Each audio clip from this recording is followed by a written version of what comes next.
चलिए, सभी ने अपना अपना सिर ढक लिया।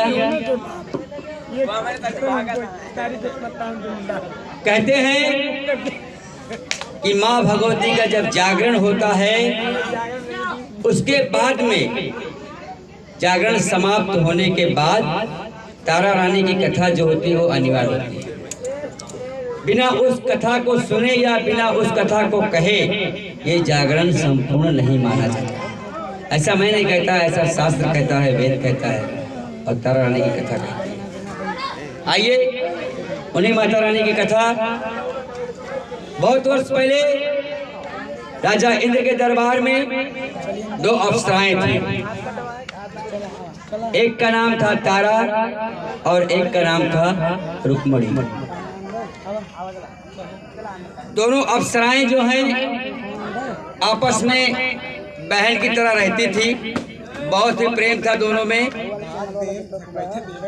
एक दिन की बात है, एकादशी का त्योहार रहता है। तारा रानी रुक्मणी को बुलाती हैं और बुला के कहती हैं, बहन आज एकादशी का त्योहार है और मैंने सुना है कि एकादशी के दिन चावल नहीं खाते। अगर आप एकादशी के दिन चावल खाते हैं तो कीड़े मकोड़े खाने की जैसा होगा, इसलिए बहन आज हम चावल नहीं खाएंगे और पूरा दिन जो है उपवास रखेंगे। बहन ने बोला अच्छी बात है, लेकिन मुझे क्या करना है इसके लिए? तो तारा रानी ने कहा कि आप जाओ बाजार से मीठे मीठे फल लेके आओ, मैं भी खाऊंगी और तुम भी खाना, और हम पूरा दिन जो है एकादशी का व्रत रखेंगे। रुक्मणी बोली ठीक है बहन। तारा रानी ने कुछ पैसे दिए, कुछ मुद्राएं दी, वो लेकर के रुक्मणी जो है बाजार जाती है। बाजार जाती है, बहन के कहे अनुसार वो ढेर सारा फल उपवास के लिए ले लेती है। लेकिन तभी उसके कानों में एक आवाज आती है, महामाई का प्रसाद ले लो, महामाई का प्रसाद ले लो, ऐसा एक व्यक्ति चिल्लाते रहता है। वो आवाज जब सुनती है रुक्मणी तो दौड़ दौड़ी वहाँ जाती है और कहती है भैया क्या ये है? तो व्यक्ति कहता है बहन ये महामाई का प्रसाद है। तो बोलती ठीक है, दो दोना मुझे भी दे दो। दो दोना प्रसाद रुक्मणी ले लेती है और लेकर के अपने हिस्से का दोना वहीं पे खा लेती है और तारा के हिस्से का दोना लेकर आती है। अब जब यहाँ महल में पहुंचती है तारा, तो तारा सारी बात बताती है कि बहन प्रसाद तो मैंने तो फल तो मैंने ले लिया, लेकिन साथ ही साथ एक व्यक्ति चिल्ला रहा था जोर जोर से कि ग्रहण ले, प्रसाद ले लो, प्रसाद ले लो। तो मैंने उसे दो दोना प्रसाद ले लिया है और अपने हिस्से का प्रसाद मैंने खा लिया, तुम्हारे हिस्से का प्रसाद जो है मैं लेकर आई। तारा रानी बोलती कहाँ है वो प्रसाद, दिखा मुझे। जब वो प्रसाद हाथ में लेती है, तारा रानी देखती है इसमें मांस का टुकड़ा रहता है। कहती अरे मूर्ख, तूने आज एकादशी के दिन प्रसाद नहीं मांस का टुकड़ा खाया है, जा मैं तुझे श्राप देती हूँ, तो अगले जन्म में कीड़े मकोड़े की जिंदगी जिएगी। ये सुनकर के रुक्मणी को बहुत दुख होता है। कहती नहीं बहन मुझसे गलती हो गई और जाने अनजाने में गलती हो गई है, इतना बड़ा श्राप मुझे मत दे, मैं तो कहीं की नहीं रहूंगी। कुछ उपाय बता कि इससे मुझे जल्दी छुट्टी मिल जाए या थोड़ा कम तकलीफ मुझे सहनी पड़ेगी। तब तारा बोलती देख बहन आज एकादशी का व्रत है और इस दिन मैंने तुझे जो है श्राप दिया है, श्राप व्यर्थ तो नहीं जाएगा। हाँ एक काम करना, तो अगले जन्म में जो है परोपकारी जीवन जीना, अच्छे कार्य करना, दूसरों को हित में अपना जीवन बिताना, तो तेरा जीवन जो है धन्य हो जाएगा और तुझे जल्द ही कीड़े मकोड़े की जिंदगी से छुट्टी मिल जाएगी। चलिए अब अगले जन्म में रुक्मणी जो रहती है वो छिपकली के रूप में पैदा होती है। छिपकली का अवतार उससे मिलता है और उस वक्त पांडवों ने यज्ञ रचा था। यज्ञ में सभी साधुओं को बुलाया था, सभी ऋषि मुनियों को बुलाया था, मगर दुर्वासा महाराज को नहीं बुलाया था। जब दुर्वासा महाराज को ये बात मालूम पड़ी कि पांडवों ने सबको बुलाया है मगर मुझे नहीं बुलाया, तो क्रोधित हुए और काफी क्रोधित हुए और उन्होंने मन में ठान लिया कि मैं पांडवों का यज्ञ जो है वो पूर्ण नहीं होने दूंगा, किसी न किसी तरह से इस यज्ञ को मैं नष्ट करूंगा। पांडवों ने दुर्वासा महाराज को क्यों नहीं बुलाया था? क्योंकि दुर्वासा महाराज बहुत क्रोधित स्वभाव के थे, छोटी छोटी बात में गुस्सा कर देते थे और श्राप दे देते थे। इसी डर से पांडवों ने दुर्वासा महाराज को न्योते नहीं दिया, न रहे बांस न बजे बांसुरी। लेकिन दुर्वासा महाराज नाराज हो गए और पांडवों के यज्ञ को नष्ट करने के लिए वो एक मरा हुआ सांप अपनी चोंच में, वो खुद को बाज का रूप लेते हैं, बाज बन जाते हैं और बाज बन करके एक मरा हुआ सांप जो है अपने चोंच में भर करके वहां पहुंच जाते हैं जहां भंडारे का महाप्रसाद बना हुआ था। पांडवों के भंडारे का महाप्रसाद बना हुआ था, वहां पहुंच जाते हैं और पहुंच करके जो खीर देती है उस खीर में मरा हुआ सांप डाल देते हैं। अब वो मरा सांप डाल देते हैं, पूरी खीर जो है विषैली हो गई और ये सारा दृश्य जो है छिपकली वही छिपी रहती है और सारा दृश्य देखती रहती है। मगर हाय रे उसकी मजबूरी, वो उसके पास जुबान नहीं है, किसी से बता नहीं सकती कि भैया इस खीर में मरा हुआ सांप पड़ा हुआ है और ये खीर जो है पूरी की पूरी विषैली हो गई है। अब सोचती है कि कैसे क्या किया जाए। फिर उसे अचानक उसके बहन की याद आती है। तारा ने उसे कहा था कि तो ये अपना जीवन जो है वो किसी अच्छे कार्य में लगाएगी, किसी दूसरे के हित में लगाएगी तो तेरा जीवन जो है सफल हो जाएगा। यही सोच के वो चुपचाप वहीं छिपी रहती है। तभी साधु महाराज सभी लोग आते हैं उस खीर को लेके जाने के लिए, तब उन्हीं के सामने वो छिपकली जो है खीर में छलांग लगा देती है। साधु महाराज सब क्रोधित होते हैं, कहते हैं अरे मूर्ख, हम भक्तों का, हम साधुओं का तूने जो प्रसाद था महाप्रसाद वो तूने नष्ट कर दिया है। जा तू अगले जन्म में किसी नीच के घर में जन्म लेना। है रे रुक्मणी का नसीब, एक श्राप से मुक्ति मिली नहीं कि फिर दूसरा श्राप उसके सर पे मढ़ दिया गया। फिर उस साधुओं ने उस खीर को पलटी किया तो उसमें देखा तो पहले से सांप गिरा हुआ था। और फिर अगले जन्म में रुक्मणी तारा जो है एक राजा अश्पस रहते हैं, अगले जन्म की बात है, राजा अश्पस रहते हैं, उनके घर में किसी पर कोई कन्या नहीं रहती है, मतलब कोई औलाद नहीं रहती है। तो वो साधु मुनि को बुलाते हैं और बुला करके उससे यज्ञ करवाते हैं, पूजा करवाते हैं। तब जाकर के उन्हें वरदान मिलता है कि महाराज आपके यहाँ 2 कन्याएं जन्म लेंगी 1 वर्ष बाद। उस वरदान का फल उन्हें 1 वर्ष बाद मिलता है। उनके घर में एक कन्या पैदा होती है। सभी पंडित को बुलाते हैं, पुरोहित को बुलाते हैं, उसको बुला करके उसकी कुंडली निकालते हैं, उसका जो है पूरा देखते हैं कैसे क्या। तो पंडित लोग देखते हैं, कहते भैया ये लड़की जो है आपके लिए बहुत हितकारी है, महाराज आपके जीवन में लड़की जो है खुशियां ही खुशियां भर देगी। राजा बोलते अच्छी बात है, इसका नामकरण कर दीजिए। तो उसका नाम रखा जाता है तारा। तारा का जीवन अच्छे से चलने लगा। 2 साल बीत गए। 2 साल के बाद फिर उनके घर में एक कन्या पैदा होती है, जैसा कि वरदान मिला था। फिर से साधु महाराज को बुलाया जाता है। साधु महाराज आते हैं, उस कन्या का भाग्य देखते हैं तो बहुत चिंतित होते हैं। कहते हैं महाराज ये कन्या जो है आपके लिए अहित है, आपके जीवन में बर्बादी देगी, हो सकता है आपकी मौत का कारण भी बन जाए। आप एक काम करिए, इस कन्या को मरवा दीजिए। महाराज कहते नहीं, किसी कन्या का वध करना गलत बात है, कोई और रास्ता निकालो। तब सभी लोग मिलकर के एक रास्ता निकालते हैं। उस कन्या को एक सूटकेस में, संदूक में रख देते हैं और ढेर सारा उसमें माल मत्ता रख देते हैं और उसे ले जाकर के एक नदी के किनारे बहा देते हैं। अब वो संदूक जो है बहते बहते नदी किनारे से बहते एक किनारे जब लगती है तो वहां पे एक भीड़ रहता है, उस भीड़ को मिलती है। अब वो भीड़ जाकर के उस संदूक को जब खोलता है तो देखता है उसमें एक कन्या अपने अंगूठे को अपने मुंह में डाल के चूसते हुए पड़ी रहती है। इस दृश्य को देख करके भीड़ की आंखों में पानी आ जाता है। बोलो सच्चे दरबार की। और उस कन्या को उठा करके अपने सीने से लगा लेता है। उसे अपार खुशी मिलती है और खुशी इसलिए मिलती है क्योंकि उसके औलाद नहीं थी। वो संदूक और कन्या को अपने घर में लेके आता है, भीलनी को कन्या देता है। भीलनी जब देखती है कन्या का रूप तो उसे अपने सीने से लगा लेती है, वो भी बहुत खुश होती है। और उसी वक्त महामाई का एक चमत्कार होता है कि भीलनी के स्तन से दूधों की फौहार निकल पड़ती है, जिसे वो कन्या ग्रहण करती है।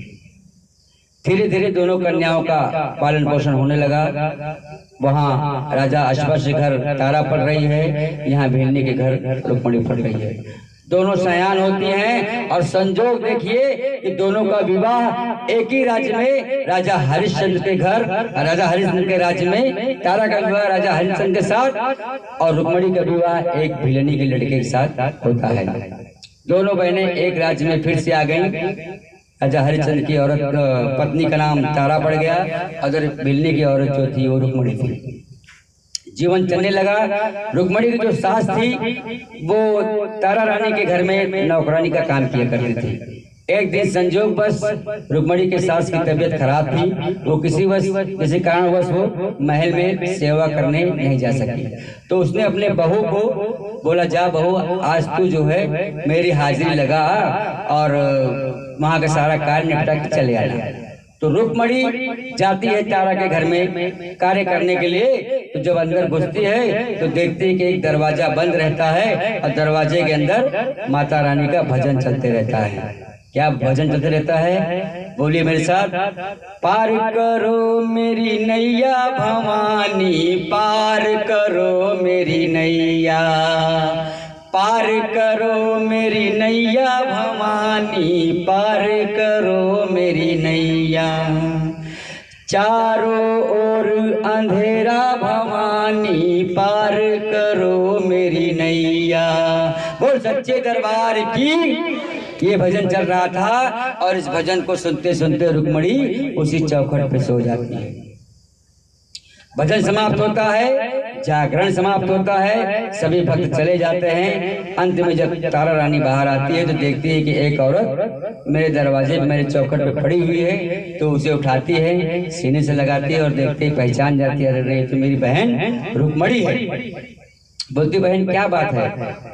तो कही मेरी सास जो है आज बीमार है, उसकी सेवा में आज मैं आई हूँ। आज जो मुझे कार्य होगा आप बताइए, मैं करके जाऊंगा। तो तारा बोलती अरे बहन तो मेरी पिछले जन्म की मेरी बहन है रुक्मणी। दोनों बहनें मिलती हैं। तो रुक्मणी तारा से पूछती है बहन तुम्हारे घर में क्या चल रहा था? अभी मैंने भजन सुना, बड़ा अच्छा भजन हो रहा था, जयकारा लग रहा था, ये कौन है?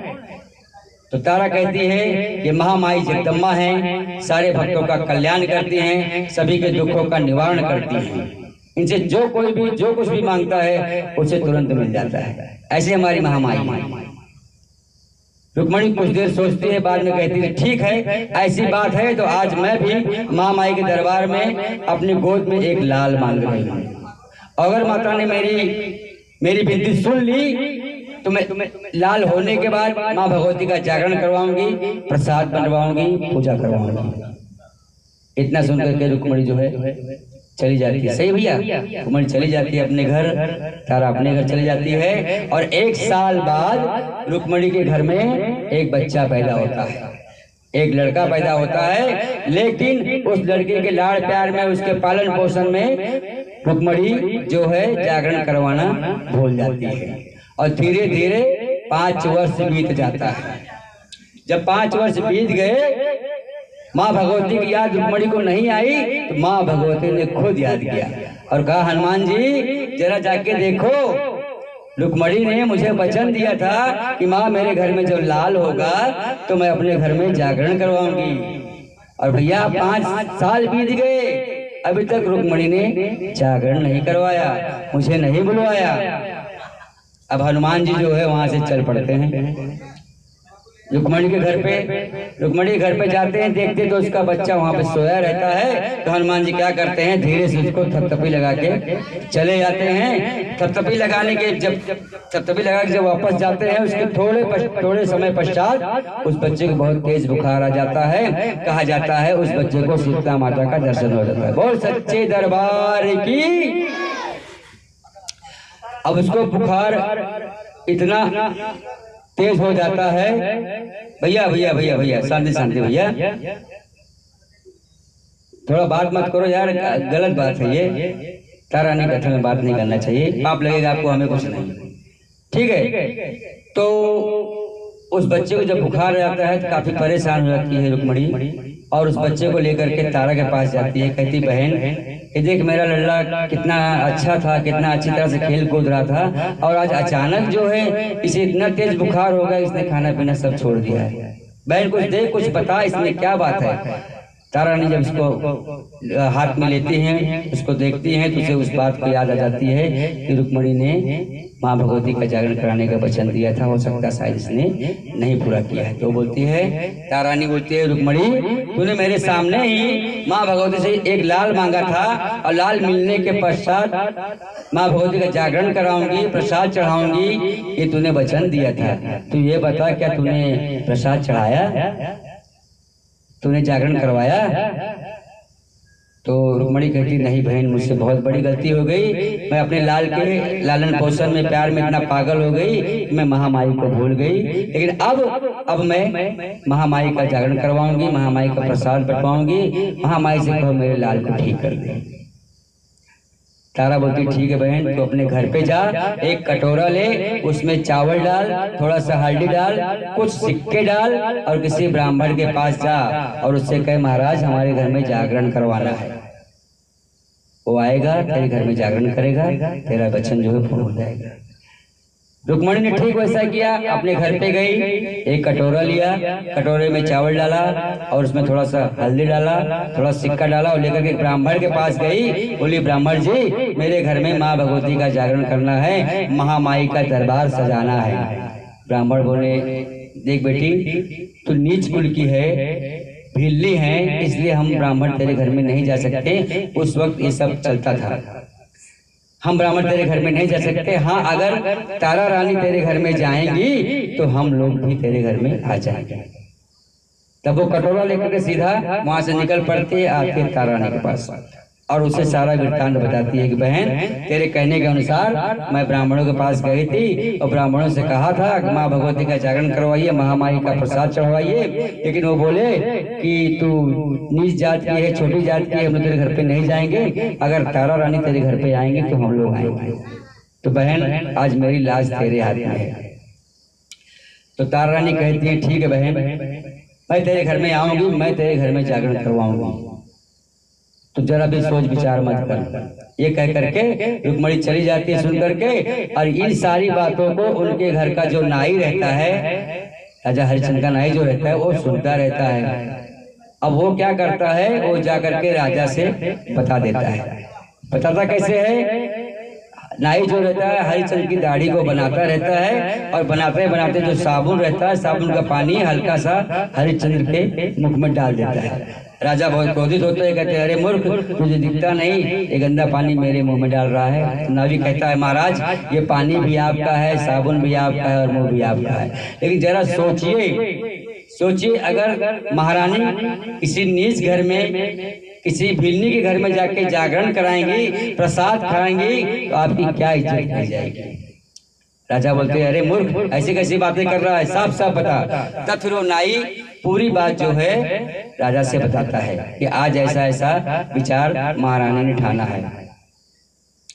राजा कहते हैं, देख नावी, मैंने तारा को वचन दिया है कि मैं उसके भाव भजन में, उसकी पूजा में कभी बाधा नहीं बनूंगा, मैं कभी उसे रोकूंगा नहीं, तो इसलिए मैं उसको रोक नहीं सकता क्योंकि मैं वचनबद्ध हूँ। तो कुछ और रास्ता निकाल। तो नावी क्या करता है, महाराज की उंगली लेता है, थोड़ी सी काट देता है, तो काट के उसमें पट्टी बांध देता है। महाराज बोलते, अरे मूर्ख, तूने ये क्या किया? बोलते, महाराज मैंने तुम्हारी थोड़ी सी उंगली काट दी है, अब इस उंगली में जो दर्द होगा, उस दर्द के कारण आप रात भर सोएंगे नहीं, और आप रात भर सोएंगे नहीं तो महारानी जागरण में जाएंगे नहीं। बहुत सरल रास्ता है। महाराज बोले, हाँ बुद्धि तो अच्छी लगाई तूने, ठीक है। घर पे गए, रानी ने देखा क्या बात हुई, बताया ऐसा ऐसा बात हुआ, तो दाढ़ी बना रहा था नावी, जो है मेरी उंगली कट गई, पट्टी बांध के आया, बहुत दर्द हो रहा है, काम करो, मुझे अपनी जांघों पे सर रखने दो और धीरे धीरे पंखा डुलाओ, मैं सोना चाहता हूँ, मैं सो जाऊंगा, शायद मेरा दर्द जो है कम हो जाएगा। रानी ने वैसा ही किया, मगर राजा को सोना था ही नहीं। सोच जा, अभी चली जाइए, ऐसे अच्छा सोना है नहीं, तो जाग ही रहे थे।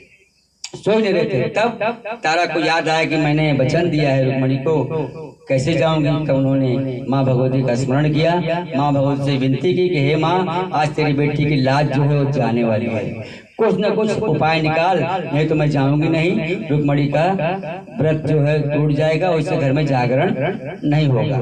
तभी उस समय पुरवाई चलने लगी, ठंडी ठंडी हवा राजा को लगी और राजा जो है सो गए।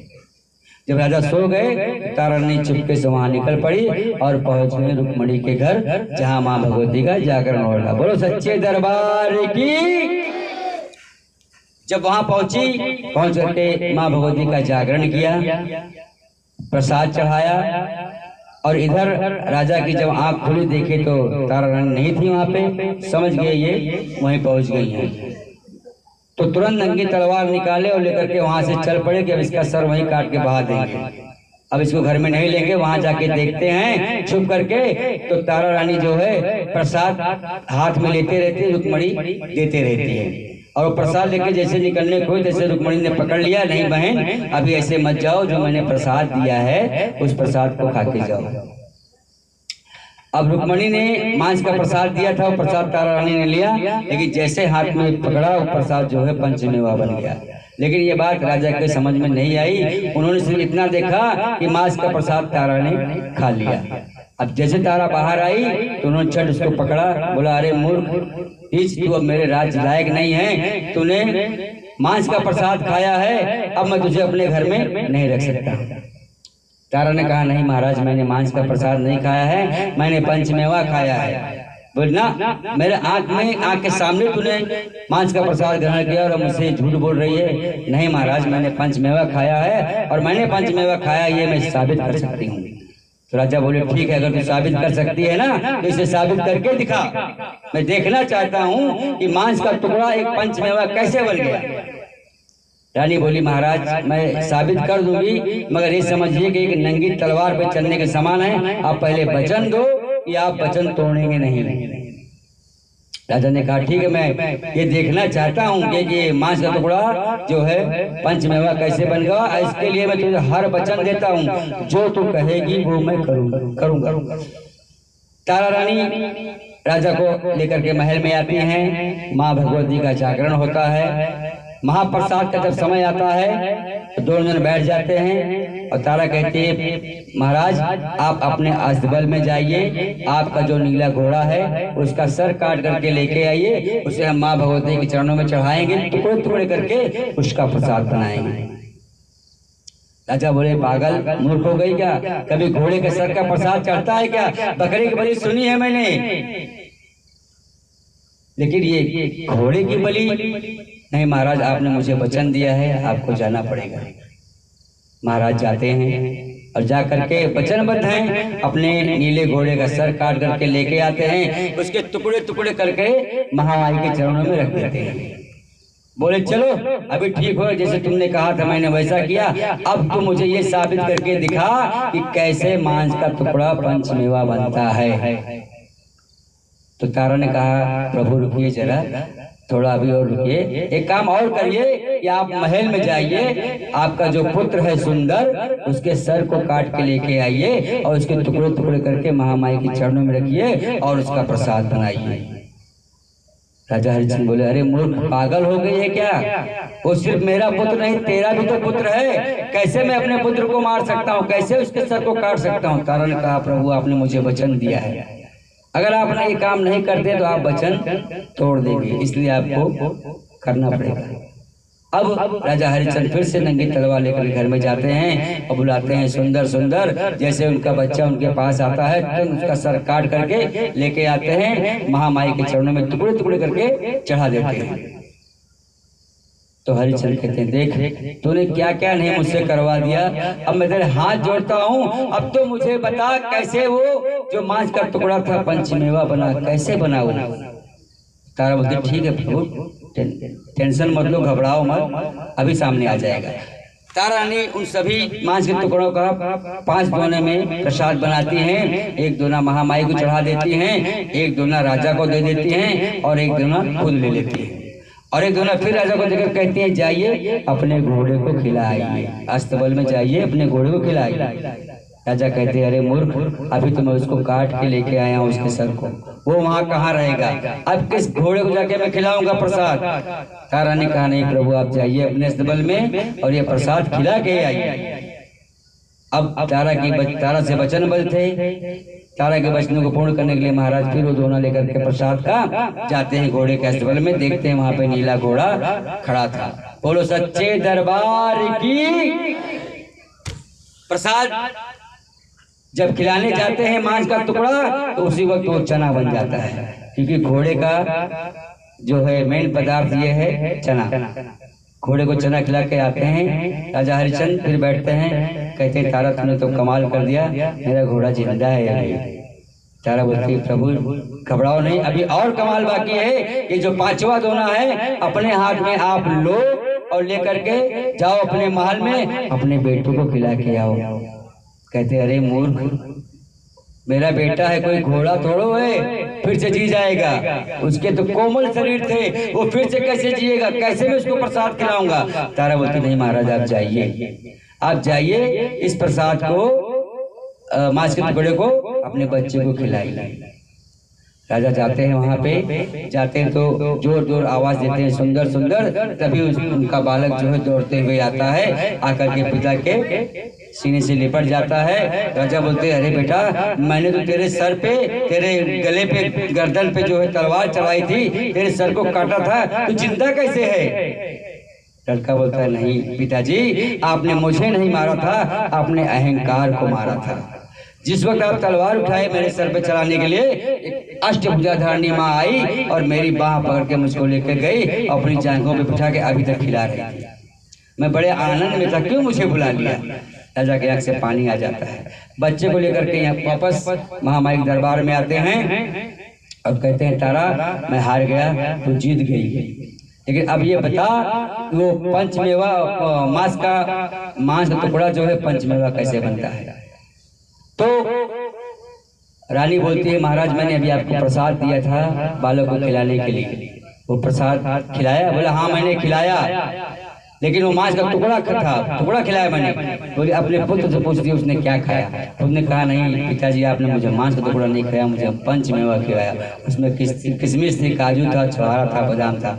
राजा बोले बोल सच्चे दरबार की जय। बोले तारा तेरी विजय हो गई, मैं हार गया, अब तू जो बोल वो मैं करने के लिए तैयार हूँ। तारा ने कहा प्रभु आपको कुछ नहीं करना है, सिर्फ ये अपना जो राजपाट है इस बच्चे के नाम करो और मेरे साथ कोई फर्स्ट क्लास मंदिर बनवाओ माता जी का, और उसी में बैठकर भजन करो। बोलो सच्चे दरबार की। तारा रानी की कथा जो है समाप्त होती है। अब आरती की तैयारी करो भैया, आरती करते हैं। कहीं त्रुटि हुई हो तो क्षमा चाहता हूँ, अब सीखे रहा हूँ।